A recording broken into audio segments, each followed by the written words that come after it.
महासत्तेकडे होत आहे का? तर मी नाही या विषयावर माझी प्रतिकूल बाजू मांडणार आहे। भारताची वाटचाल खरोखरच महासत्तेकडे होत राहिली असती तर या विषयावर ही वादविवाद स्पर्धा झालीच नसती।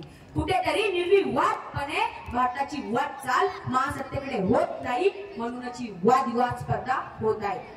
शेकडो वर्षाच्या गुलामीनंतर आपण जे स्वातंत्र्य अनुभवत आहोत त्याला पुन्हा एकदा कीड लागतं की काय असं वाटू लागलं आहे। ज्या ज्या कारणामुळे हा देश गुलाम झाला ती कारणं पुन्हा एकदा बळकट होऊ लागली आहे।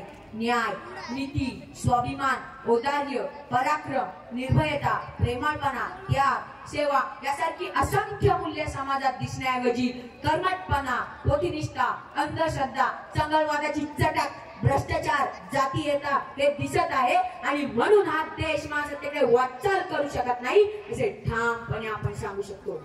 जिथे विद्यालय निघाली, जिथे महाविद्यालय निघाली त्याच शेजारी मध्यालय सुद्धा निघाली। आता विद्यार्थ्याने जायचे कुणीकडे तर आपले सण जातील तिकडे अशी नवीन संस्कृती दिवसाढवळ्यात दिसू लागली आहे। ज्या गोष्टीची लाज वाटायला पाहिजे त्या गोष्टी लोक स्वाभिमानाने सांगू लागले आहे। अशा भ्रष्ट समाजात माणसाच्या वासनाच माजतात। खाणे, पिणे, भोगणे आणि विणे यासारख्या प्राथमिक पशुत्वाच्या प्रवृत्तीवर समाज धुळीत येऊन रखडलेला असताना हा देश महासत्तेकडे वाटचाल करूच कसा शकतो? परीक्षेत कॉपींचा सुळसुळाट, निवडणुकीत पैशांची देवाणघेवाण ज्या देशात होत असेल तिथे नीतिमूल्य सडतात, मग शिक्षण सडते, त्यानंतर राजकीय सत्ता सडत सडत समाज चळवळवादाच्या भ्रष्टाचारी मार्गाने पारतंत्र्याच्या द्वाराकडे जायला लागतो, महासत्तेकडे नाही।